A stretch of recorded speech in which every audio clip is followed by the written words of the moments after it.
Muy buenos días, estimados compañeros de la Casa del Pueblo de Miraflores, los que nos siguen por Facebook y también por YouTube, por el canal partidario. En esta oportunidad estamos en el domicilio del hogar del compañero Luis Negreiro, criado, y bueno, gentilmente nos ha dado un espacio para hacer algunas preguntas y conversar, más que nada de escuchar a él su pensamiento y su visión del país y también, por supuesto, de los pasos que requiere el Partido Aprista Peruano para nuevamente llegar a la máxima autoridad de gobierno, o sea, el poder ejecutivo, y hacer la revolución, continuar con la revolución que hemos impulsado desde hace muchas décadas. Luchito, gracias por atendernos, gracias por darnos unos minutos para conversar contigo. Hoy día estamos próximos a la fecha de un aniversario de sacrificio del martirologio de tu señor padre, compañero Negreiros Vega. Y hoy día, también en la tarde, el CTP y el partido harán un homenaje, el día 21, harán un homenaje en la esquina del 28 de julio con Petituars. ¿Qué representa para nosotros una fecha como esta? Bueno, yo quiero primero agradecerte esta fraternal cortesía aprista de realizar esta entrevista aquí en la casa. En realidad todavía tengo alguna dificultad de movimiento, un poco por razón tal vez de la edad, que me impide, ¿no? Me impide el agrado de haber accedido a esta entrevista en la base, en el local de Miraflores. Creo que la base está reivindicada en su tradición histórica en la gestión que estás haciendo, ¿no?, en Miraflores, que es importante, no solamente porque está un poco en el corazón de la burguesía, sino además porque la base, ¿no?, era la que mantenía la actividad social, el servicio social, la que mantenía el foro, el cambio de ideas, etcétera, etcétera, la capacitación, la educación política, ¿no?, la preparación en general ciudadana, no solamente de los compañeros. Y otra cuestión, ¿no?, ya que has hablado con respecto al homenaje a Negreiros, las bases eran centros, incluso hasta de conspiración, eran centros, ¿no?, subversivos, ¿no?, centros de donde salían, ¿no?, las directivas de la resistencia política y civil ante la dictadura.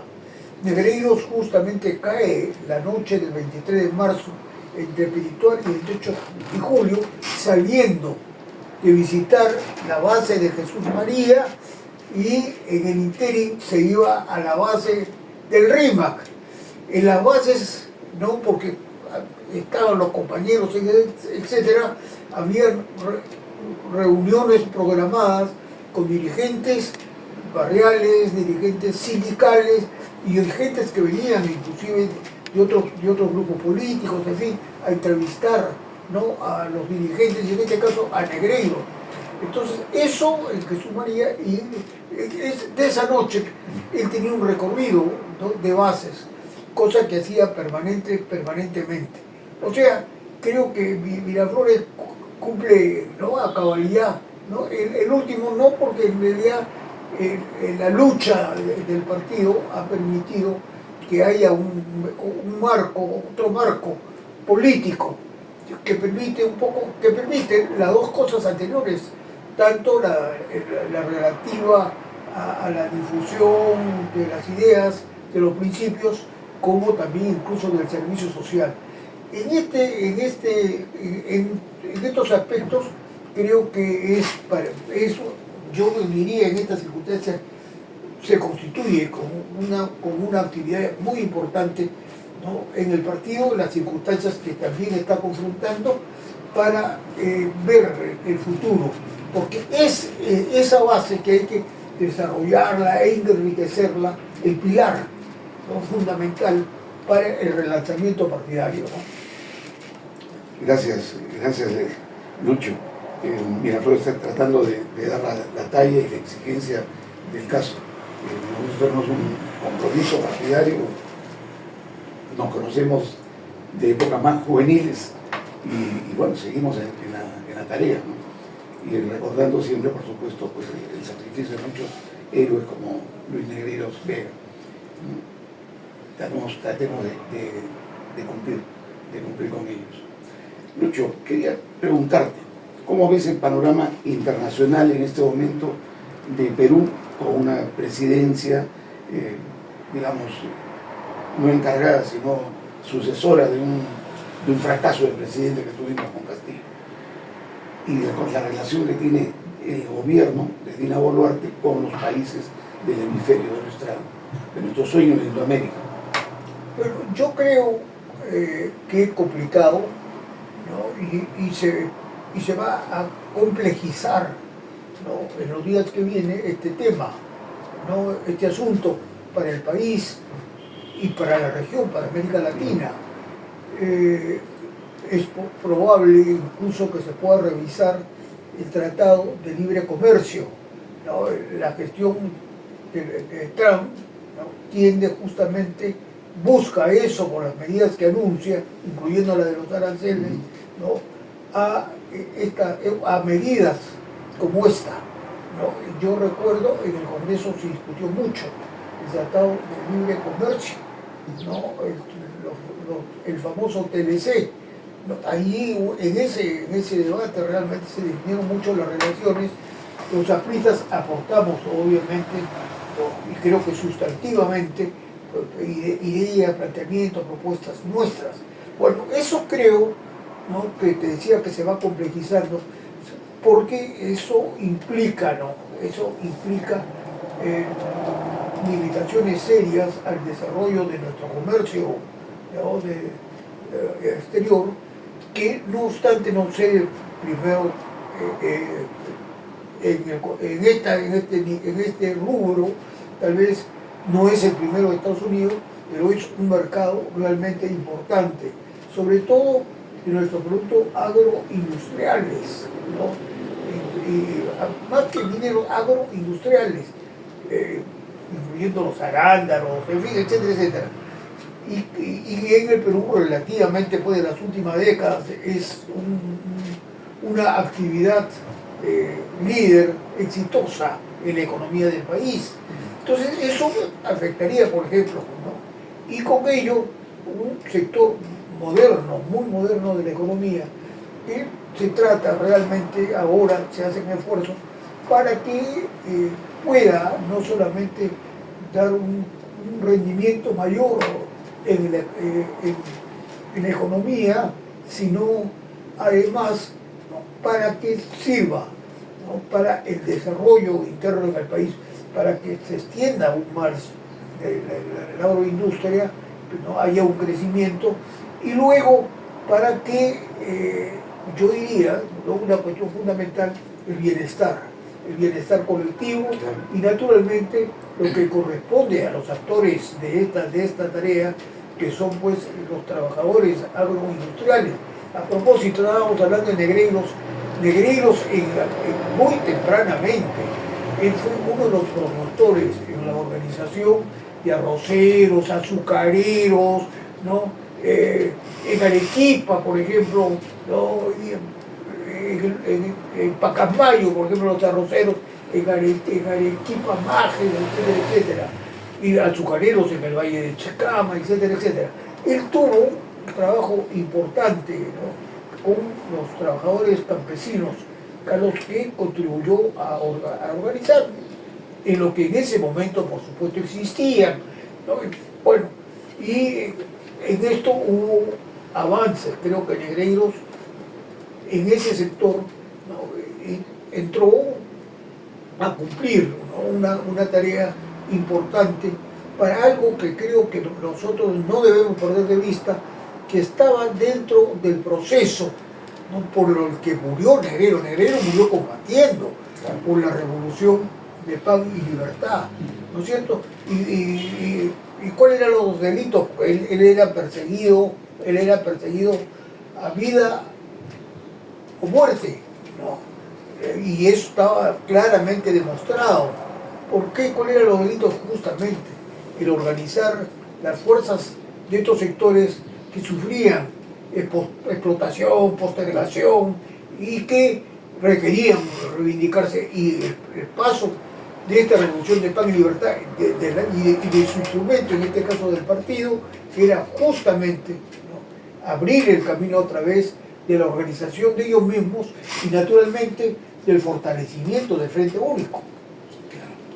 Él sentó bases realmente en muchísimas partes del país, Bueno, principalmente la costa. perdóname, pero Lucho, tú me decías, o sea, tiende a complejizarse, ¿no?, la situación.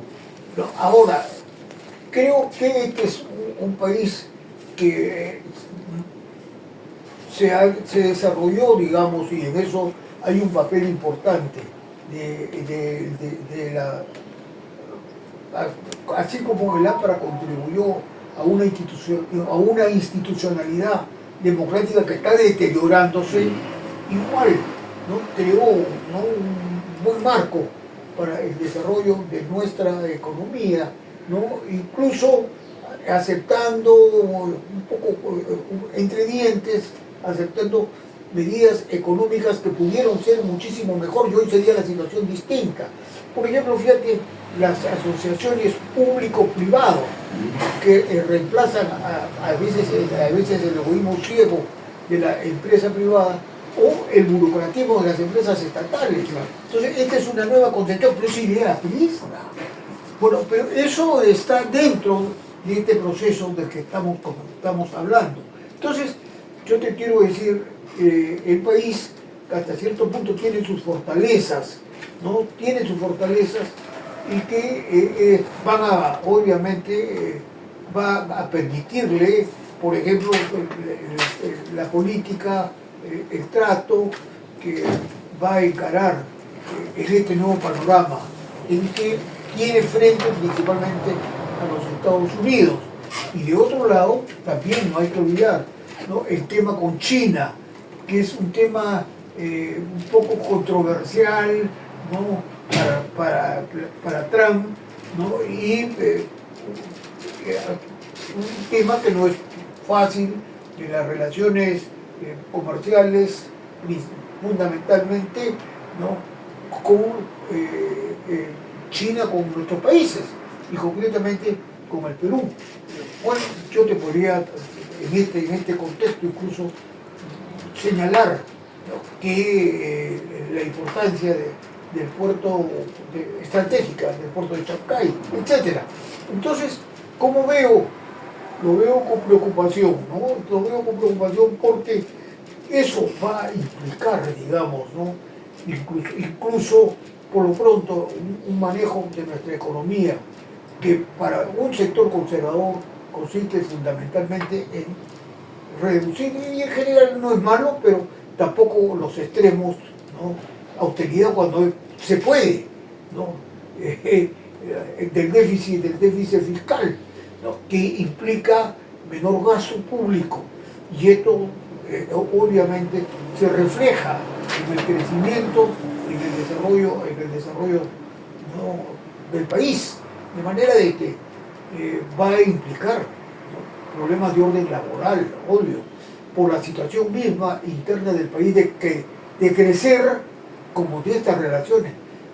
La línea de los trabajadores, la línea de los derechos sociales, laborales, va a ser una línea que va a ser afectada, obviamente, ¿no? Y frente a eso, y este homenaje a Negreiros creo que es muy importante, porque justamente Negreiros inicia, cuando comienza la Guerra Fría, desde el 44-45 hasta su muerte, ¿no?, se inicia, te repito, ese periodo, ¿no?, en que hay un entente, una tregua, porque hemos visto que ahora se está levantando esa situación, en el que se fundan instituciones como la Organización Mundial del Comercio, etcétera, etcétera. Bueno, entonces hay en ese sentido pues, un riesgo grande, ¿no?, un riesgo que te decía Negreiros lo encaró durante ese periodo, donde bueno, o que venía de un periodo en que la poca fuerza sindical que había quedó diezmada, incluso desapareció la CGTP como CGTP. Entonces Negreiro funda, ¿no?, la CGTP y el 44. Bueno, dentro de este contexto de la economía internacional, ¿no?, duro, difícil, ¿no?, muy difícil para nuestros países y en particular, naturalmente, para los trabajadores, ¿no? Entonces, creo que es importante, ¿no?, como lo veo así, veo los peligros y veo también la urgencia de reforzar la organización, la del Frente Único, que corresponde fundamentalmente al partido, y de los propios sindicatos, ¿no? La fuerza laboral organizada en estos momentos está alrededor, y ya hace buena cantidad de tiempo, del 6%. Bueno, Negreiro también encontró tal vez menos, y Negreiro lo llevó a más del 50%. No, cifras que realmente hasta este momento no se han repetido. En nuevos sindicatos, en fortalecer a los que ya existían y de otros, los pocos que ya existían, y además en convenios colectivos. Yo decía, por ejemplo, la revolución de paz y libertad, para Negreiros escogió el campo de lucha revolucionario, el campo de lucha que lo fue de las 8 horas, ¿no?, de las 8 horas de los derechos laborales y sociales en 1919, o en el campo político, la lucha por la Constitución, que se llega a la Constitución de 1979, que representa batallas ganadas por el Frente Único, tal vez no de la manera como hubiéramos querido, pero sí batallas ganadas, ¿no? Pero en ese ínterin, yo te decía, Negreiros eligió, por ejemplo, un terreno, ¿no?, en estas tareas, ¿no?, de la revolución de paz y libertad, que fue justamente, ¿no?, la de la fuerza del trabajo, que era la que sufría y sufre aún, ¿no?, de explotación, ¿no? Los salarios pudieran ser mejor y no lo son. Estamos como el país, de acuerdo al Banco Mundial, noviembre de 2024, como el país donde tenemos los peores sueldos. Ojo, los sueldos más bajos los tenemos acá, ¿no? O sea, fíjate, no hubo realmente una relación que debió haberla, ¿no? También de desarrollo de los derechos laborales, y naturalmente los sindicatos, ¿no? El crecimiento de la fuerza sindical. Entonces, un poco Negreiros para la organización de los sindicatos, Negreiros para encarar los objetivos que van a ser, que son obviamente ahora para alcanzar los críticos, ¿no?, los medios críticos, ¿no?, en relación al papel que debe corresponder, que hay que asumir en el crecimiento y en el desarrollo del país. Realmente Luis Negreiros Vega pues era todo un personaje, muy organizado, era un organizador, un realizador. Hoy en día, como bien has hecho recuerdo, el movimiento sindical está mínimo. Si sacáramos a Salud, creo que no habrían otros sindicatos más que pequeñitos, ¿no? Salud tiene sindicalizados a casi 30.000 trabajadores de los 50 y tantos mil que tiene. O sea, es representativo. Y sobre los derechos, nos han quitado con tanta iniciativa e inquietud del gobierno de Vizcarra y sus subsiguientes a retirar los fondos pensionarios de la AFP, la CTS. Claro, hemos enviado a la población mayor a dejarla sin recursos, justamente para lo que está diseñado esa ley, no proteger el momento ya de pensión, más allá de la etapa laboral. Claro, yo creo que, fíjate, has hecho un enfoque correcto. Te dicen que este es el país que tiene los más bajos sueldos de la región. Chile tiene el doble de participación, ¿no?, en general. Y ahí abordo el tema que tú dices de los beneficios. es un país que se siente muy afectado por los beneficios, naturalmente, en este caso de la seguridad social, ¿no? Por ejemplo, la manera como manejan la política de CTS, controversial, hay que mejorar, no hay que, poner en riesgo esta conquista por la que el APRA ha hecho muchísimo, ¿no? Sino por las pensiones, fíjate, ahí tienes ese librito donde la gestión del partido dio una ley, ya estamos entrando un poco a las últimas décadas, ¿no? El problema, ¿no? El problema de los beneficios de la jubilación, que es al que tú te refieres. Nosotros logramos, ahí está ese librito que es tan amable la compañera, por favor, es muy amable. Muchas gracias. Entonces, esta ley 23.908, que hubo una estrategia obviamente de Frente Único, ¿no? Que consiste en una pensión básica de 3 salarios mínimos vitales. Acá está, ley, gestión aprista, obvio. Entonces, esta ley, hoy imagínate cuánto estarían ganando un pensionista, ¿no? Estamos hablando pues de más de 20 años, lo cual los escollos financieros se hubieran arreglado, como hemos visto, se pueden arreglar porque hay recursos propios que había que rentabilizarlos, no se rentabilizaba, solamente servían para hacer obras que se prestaban incluso para la corrupción. De manera de que esta ley, esta era la pensión básica, 3 salarios mínimos vital. Algunos miles de jubilados lograron beneficiarse, otros han reclamado al Tribunal Constitucional, etcétera, etcétera. El funcionalismo acabó, derogó esta ley, igual como trató de hacerla con la 2530. La 19.990 venía con un buen prospecto, bueno, la 19.90 cero, ¿no? Y ahora ¿no? Los beneficios y esas cosas brillaron por su ausencia. Y luego ¿no? Esto con respecto a estos cambios, ¿no? Se derogó esta ley, la 23.908, diciendo va a salir una cosa mejor. Un poco también estaba en la línea de la 19.990, bueno, hasta ahora, ¿no?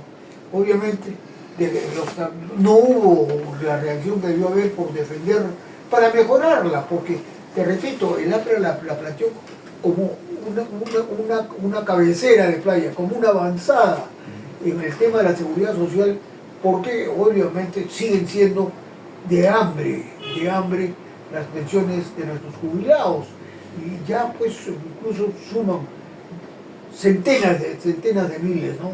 Centenas de miles, ¿no? de trabajadores que han dado su vida al trabajo, al Estado, etcétera, etcétera, y que viven del apoyo a veces de la familia o la pasan muy mal, ¿no? La pasan muy mal. Ahora, por ejemplo, están en el tema terrible, ¿no? Parece que viviéramos un poco Macondo de García Márquez, el mundo así, ¿no? Hay un problema obviamente serio, ¿no? Respecto a las AFP, ¿no? A los retiros, etcétera, etcétera. Dicen, no, 5 a 6 millones se van a quedar sin nada, porque ya ahora tienen más que cerca de 6.000 soles, ya no ni eso van a tener, ¿no? Y por otro lado, ¿no es cierto?, están mirando los recursos de la ONP, también con la misma finalidad hay que repartir, ¿no? Hay que repartir.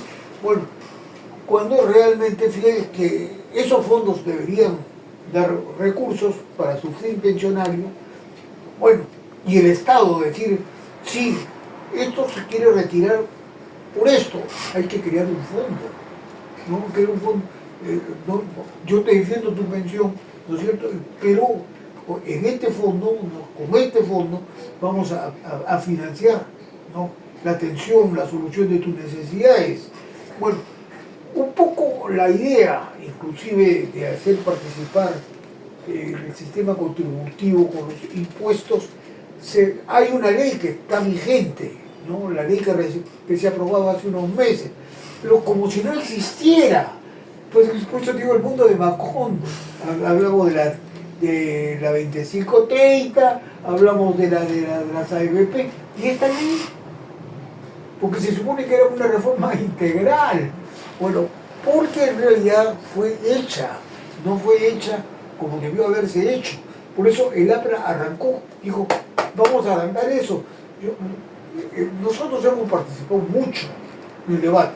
Por supuesto que ahora este tema, ¿no?, asume un nivel de alta técnica, pero también hay ahora experiencia en el sistema y hay tecnología, ¿no?, incluso recursos que muy bien, ¿no?, pueden llevar adelante este tema. Pero ¿quiénes se lo han hecho? En oposición de funcionarios, ¿no?, de burócratas en el caso del Estado, y de gente interesada que no le dan bola, ¿no?, del sector privado, pero no se ha preparado, por ejemplo. Esa es una falla de las centrales. No se han preparado a expertos, trabajadores expertos. Por ejemplo, mi compañera, que es una buena abogada, ¿no?, hacerse experta en el tema de seguridad social, y que sean ellos los que vean, discutan estas normas, que en realidad pues no están discutiendo la cuadratura del círculo. La labor, así como en su oportunidad fuiste uno creador de la CTS, uno de los que pensaron en una forma de seguridad social para los trabajadores, que por generaciones el Frente Único, representado por el Partido Aprista Peruano, siempre ha sido un gran motivo de preocupación y de alcances y de logros que se han alcanzado para darles beneficio y desarrollo, progreso a toda esta familia de los trabajadores. Y estamos viendo que hoy en día la gente está desarmada económicamente para una temporada mayor de su vida, a otro nivel de su vida. ¿Podríamos nosotros, los apristas, te pregunto, Luchito, podríamos los apristas nuevamente sentarnos a elaborar, a revisar las leyes? Porque creo que merecen, las que deben recuperarse y otras que deben eliminarse. Fíjate, el APRA es considerada, y Aya de la Torre, ¿no?, en particular, ¿no?, los forjadores del diálogo social en América Latina. A Aya lo consideran el padre del diálogo social. Bueno, allí perfectamente se pueden y se deben tratar estos temas. Lamentablemente, pues, y ahí vamos a otra cuestión que es actual, ¿no?, que se está planteando la reforma laboral desde dos perspectivas: desde la perspectiva conservadora y de derecha, que dice hay mucha rigidez, más flexibilización y desregulación. Bueno, cuando la flexibilización y la desregulación desde los 90 a la fecha no ha dado los resultados, pues, no ha dado los resultados que se esperaban, y quieren más regulación. Ahora, no te olvides, el hijito del neoliberalismo, de estas políticas, ha sido la informalidad. La informalidad, incluso se dice que más del 60% de la planilla de las empresas formales son informales, son trabajadores informales. Entonces, tienes, ¿no?, este foro, ¿no?, que sacarlo adelante. Hay otro planteamiento, estamos hablando de planteamientos, ¿sabes? O sea, esta reunión es muy importante, porque ¿qué es lo que le falta al Consejo Nacional del Trabajo? No despierta entusiasmo, porque las cosas que puede acordar, que a veces ni idea tenemos qué cosas, no le dan bola, ni siquiera para el tema del salario mínimo vital. Entonces, nosotros planteamos que resulta coyuntural, urgente, no coyuntural, resulta vital para el diálogo social, que los delegados al Consejo Nacional de Trabajo sean elegidos, no por las organizaciones a las que respetamos, sino por el colectivo laboral. O sea, que todos los trabajadores participen en elegir a los delegados y naturalmente a las propuestas que ellos tengan. Entonces, establecer una regulación fundamental, ¿no? Fundamental, para que el Consejo Nacional de Trabajo, que no implica que desplaces el Congreso, el Ejecutivo, no, pero que cumpla lo que tú decías, el papel, el rol, ¿no? Que las fuerzas del trabajo, que deben ser las fuerzas que participan en la producción, ¿no? De la actividad económica y de los servicios, sean los que contribuyan a dar soluciones. Fíjate, el APRA logró una ley importante que no es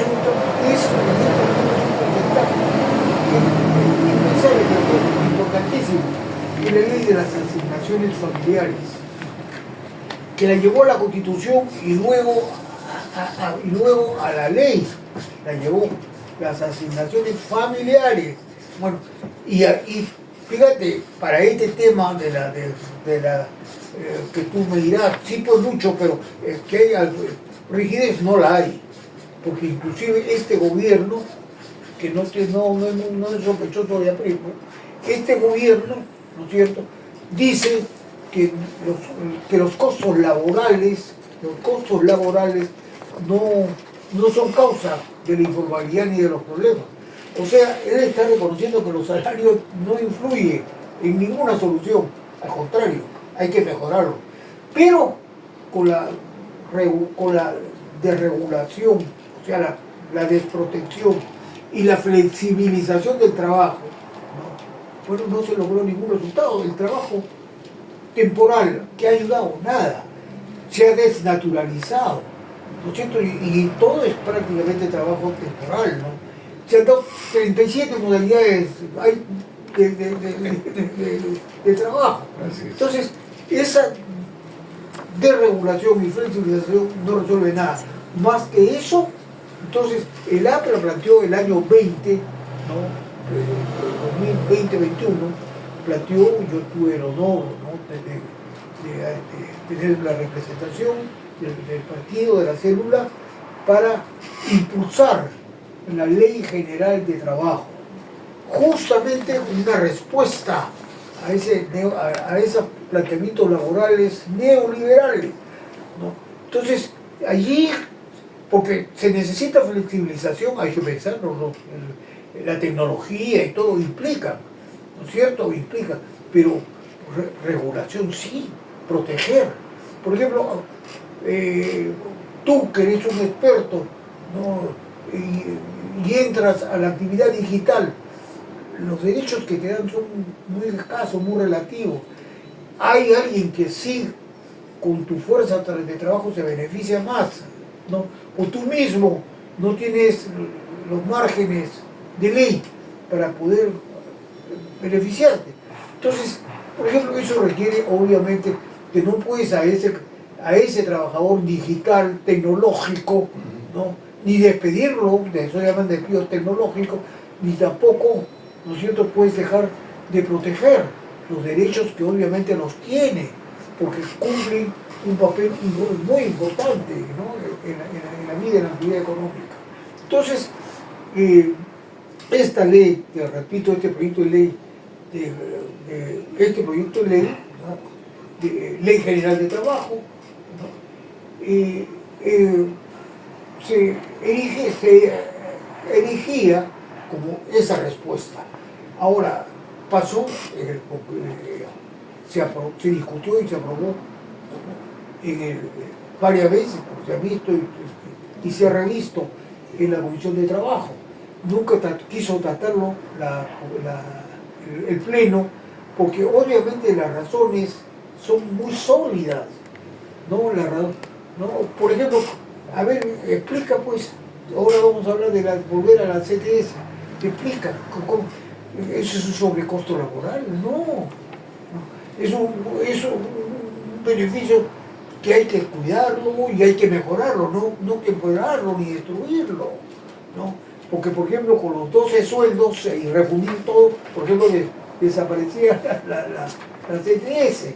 Entonces, yo te quiero decir, en esta ley general del trabajo, que era más o menos cerca de 400 artículos, no solamente se trataba de ordenar la legislación, sino de ver el tema como que acabamos de hablar, de la tecnología que cada vez es mayor, o sea, de los procesos de automación, de robotización, ¿no? O de digitalización, ¿no? Que son más, obviamente, ¿no? Requerían este tratamiento que se lo daban. Mira los años.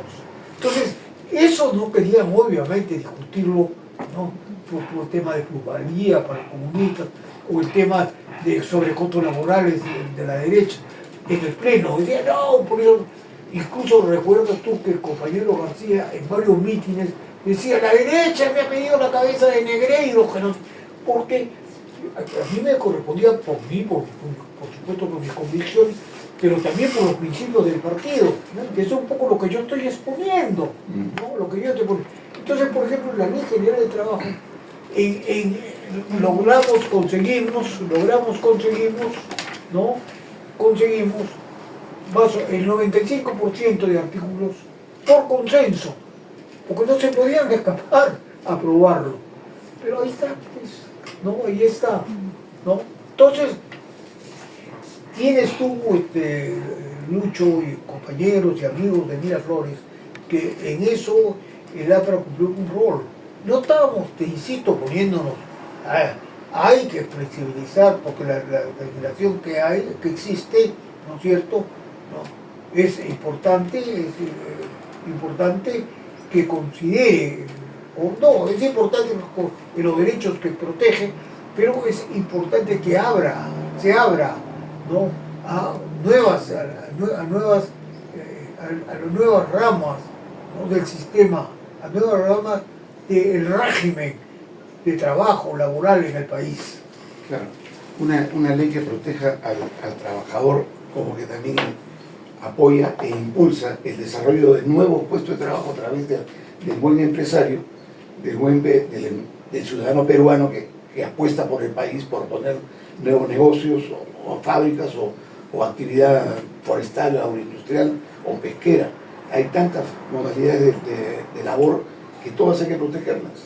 Claro, pero fíjate. Básicamente, mucho, lo podríamos algunos sintetizan, el trabajador necesita salud y pensión, pero también necesita vivienda digna y también necesita un buen sueldo, ¿cierto? Para cumplir con toda su labor a satisfacción y tranquilidad emocional.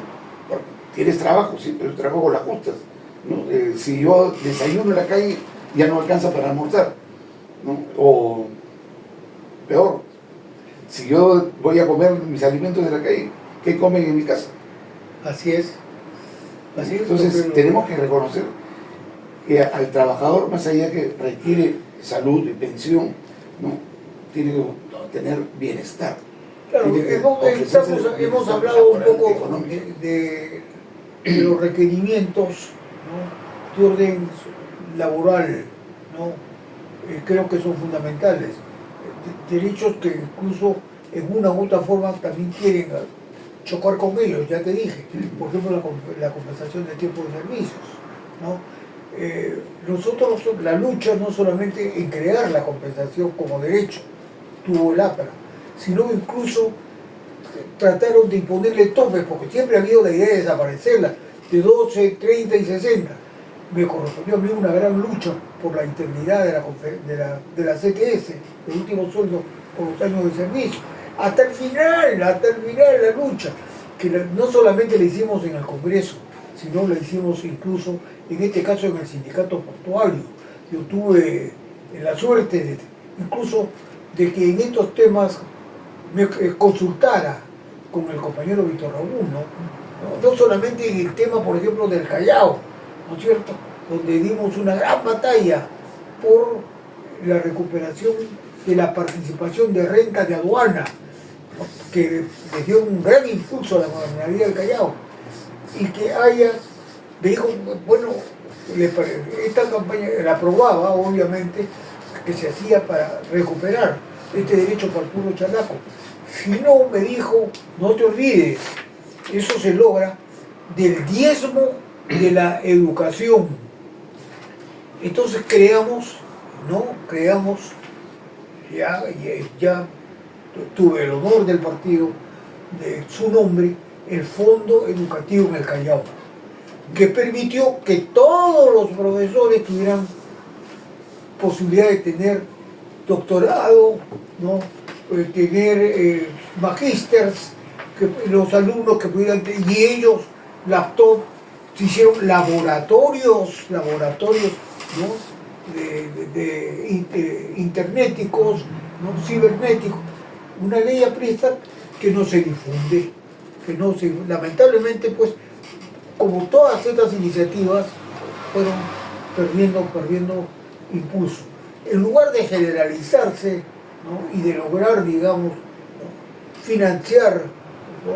Por ejemplo, esto que te acabo de ver, el fondo educativo, actividades que eleven la calidad y la excelencia de la educación, es fundamental, porque sin la educación no hay desarrollo. La educación es fundamental, es no solamente desde el punto de vista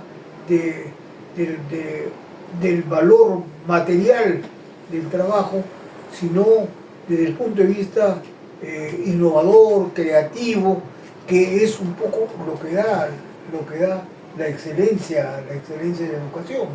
Bueno, los sindicatos, puntualmente el sindicato bancario, se preocupó en educación de sus hijos. Eso el colegio. Correcto, claro, los proyectos de los colegios mayores, ¿no? El colegio Deusto, sí, que es la creación los bancarios. De los bancarios. Claro, no, claro. A lo que voy es que claro. Sí, los sindicatos son conscientes de la necesidad de educar, claro, de la educación, priorizan la educación. Eso nos da seguridad en todas las líneas, transversalmente, en todo.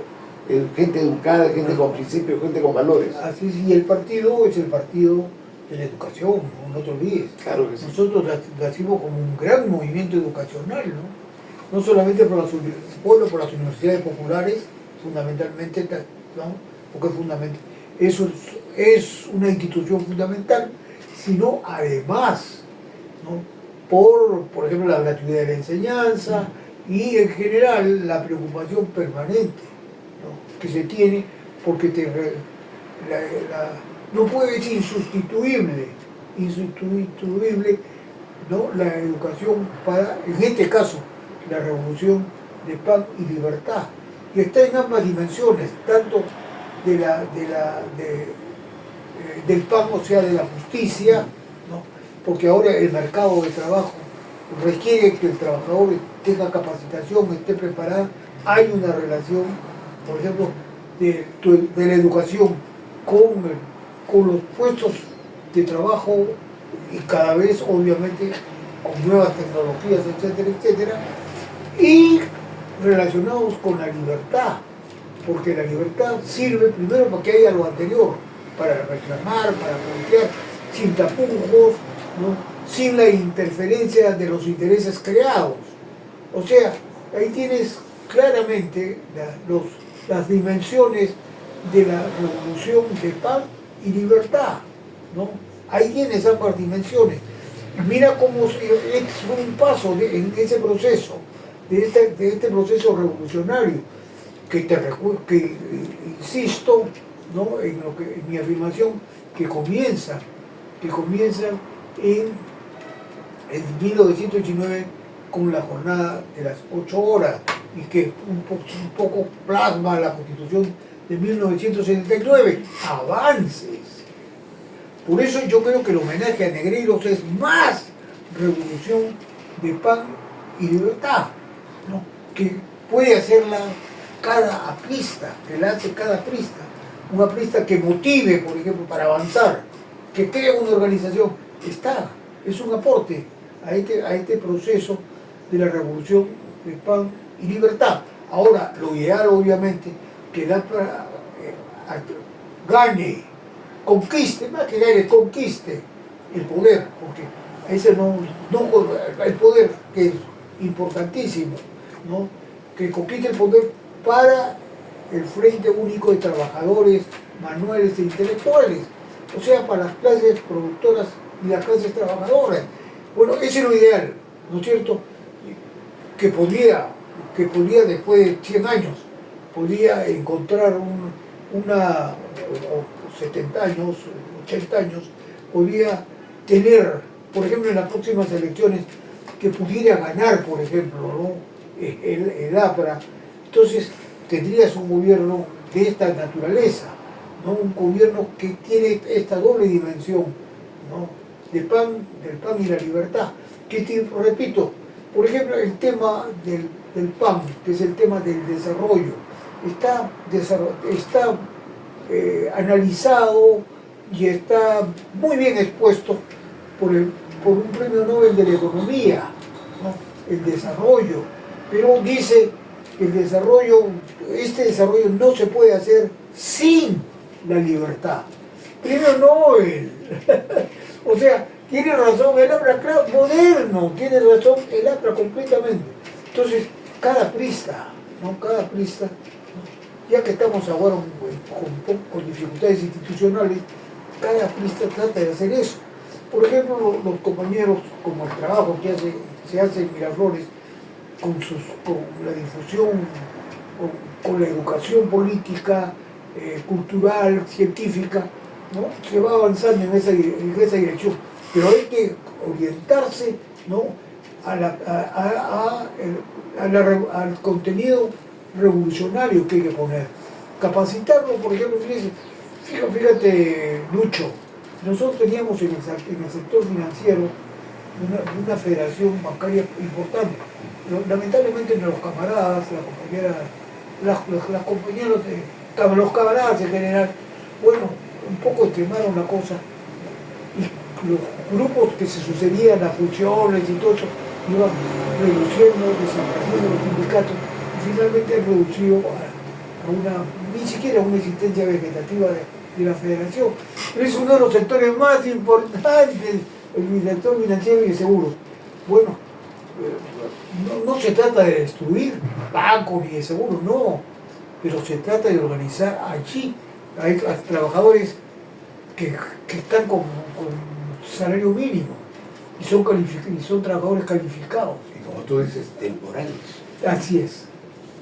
Entonces, yo te digo, querido tocayo, compañero secretario general, te digo, creo que es la revolución de Pan y Libertad la voz que hay que tratar, ¿no? de difundir para que el Frente Único avance. Esa debe ser la consigna, por ejemplo, de ahora, más revolución de Pan y Libertad. Y explicarlo. Estamos en ese proceso, pero obviamente con medidas importantes que se van. Por ejemplo, hay que perfeccionar algunas cosas en el camino que se están haciendo, hay que hacerla dentro de nuestra concepción, ¿no? Doctrinaria, ideológica, política. Sí, la lucha es imparable realmente, y la revolución es todo un proceso día a día. Hemos sacado leyes revolucionarias, ¿no? El APRA lo ha hecho desde sus inicios, desde que llegamos a la Asamblea Constituyente en el 31, y bueno, y continuamos. Incluso algunos apristas hemos impulsado leyes sin estar en el Congreso, hemos logrado la aprobación de ellas. Pero generalmente ha venido de abajo. Pero lo que nosotros recibimos el mandato que nosotros recibimos, no solamente fueron de los votos, sino de los principios y también de la acción o de la gestión de los apristas y de las bases apristas. De ahí salieron, ¿no? Porque ya te estoy diciendo, por ejemplo, los compañeros que sufrían, ¿no? La discriminación en la CDS, los problemas que significaba este ingreso que se comenzó a tornar fundamental, los compañeros apristas en su asamblea sindical, o en la asamblea después que había funcional, ¿no? De trabajadores en el partido, acordaron el planteamiento que se llevó al Congreso y se defendió, ¿no? Obvio, y que todos los trabajadores lo apoyaron y lo respaldaron. Pero te insisto, ¿no? Hay que haber laboratorio, y tiene que haber un cuartel, obviamente, para defender las ideas y las iniciativas que requiere la revolución de paz y libertad, ¿no? Sí, dice No la revolución esta de la propiedad, del capitalismo popular, que son variantes interesantes, ¿no? Pero en realidad aquí lo que hay que hacer es el cambio social, transformar socialmente el país.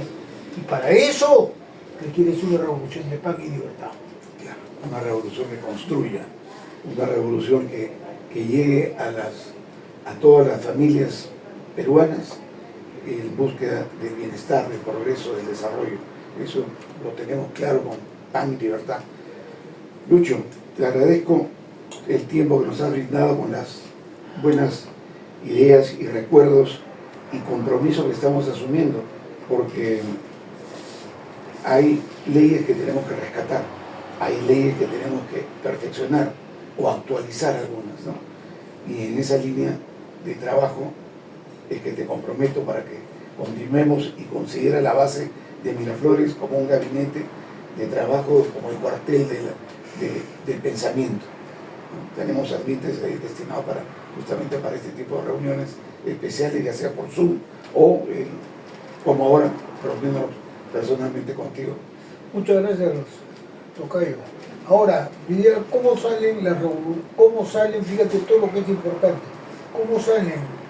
¿Cómo fueron las conquistas de la revolución de paz y libertad? Las conquistas fueron a través de movilizaciones, ¿no? Y a través de gestiones y de la presión democrática y popular, ¿no es cierto? No han sido porque obviamente así, no. Hay toda una dinámica. La revolución de paz y libertad implica una dinámica que puede comenzar desde una conferencia en el local de Miraflores, puede continuar en un sindicato, ¿no? Y seguir su marcha. Pero obviamente no pensemos en ¿cuándo? En diferido, no. Hay que pensar que la revolución de paz y libertad es urgente. Ya hablábamos, por ejemplo, con respecto a la reforma laboral. Usted no va a tomar desprevenido porque dice, no, hay mucha rigidez. Sí, pues, no. Y todos son sobrecostos laborales. Ellos quieren costo laboral cero. ¿Cómo es ese sobrecosto? Dice, no, este no es la informalidad. No es problema, o sea, problema de costos laborales. No es problema para la formalidad. No es problema, eso lo dice el ministro de Trabajo. Entonces, tiene razón los compañeros revolucionarios del PAN y la libertad, puesto. Con los compañeros revolucionarios apristas sí tienen, ¿no?, esa convicción, ¿no?, que creo que es importante tenerla en cuenta. Muy bien, muchas gracias, Lucho.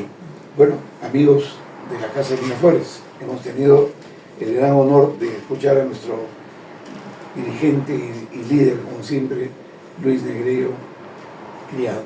Luchito, te agradezco inmensamente. A ti, mi querido compañero tocayo Lucho Lindo, y naturalmente a nuestras queridas compañeras que te acompañan, ¿no? Elizabeth de Casa. A Elizabeth y Diana, ¿no? Y Diana. También no puede haber, pues, base de Miraflores sin damas, ¿no? La fortaleza de Miraflores ha sido la conjunción. Y recordemos a Alicia Larco de Cox, sí, la claro, primera alcaldesa de claro. Miraflores. Gran compañera. Compañera. No, la compañera y la compañera constituye, oye, no solamente para el partido que luchó en la dimensión política de la Revolución de Paz y Libertad, luchó cuando no éramos parlamento ni nada, por los derechos de la mujer, ¿no? ¿Quién le dio pensamiento, sustancia? En este caso, mujeres apristas, Judí Prieto, Magda Portal, Teodolinda de Camuso, Juanita Castro de nuestra época. La compañera Cox, Cox, en fin, podemos largo, igual que en el caso de la juventud. Muchos jóvenes no saben, por ejemplo, que la juventud, ¿no?, los derechos de los jóvenes se gestaron en el APRA. se plasmaron en el proyecto del plan mínimo, en fin, ¿no? Eso no lo conoce, como por ejemplo no conoce que es gestión aprista que hoy los compañeros tengan las gratificaciones de julio y diciembre, ¿no? Es ley netamente aprista, ¿no? Entonces, todos esos derechos son importantes, que ahora hay que, como decías, Tocayo, ¿no? Hay que defender, hay que preservar, etcétera, etcétera. Y es una tarea grande que creo que hay que asumirla. Aya los preparó para eso y nos preparó también para resolver nuestros problemas internos, pues hay que arreglar las diferencias y las cosas. Hemos hablado de estos temas que están muy por encima de las cosas, de estas cosas que ya yo no les digo menudencias porque no son, pero afecta, pues, afecta, ¿no? Hay que evitar. Indudablemente. Gracias mucho. La fraternidad viene con renovación y todos los congresos, especialmente es eso, es un proceso de renovación. Bueno, ahora sí, nos despedimos. Gracias, Elizabeth. Gracias, Elizabeth, gracias.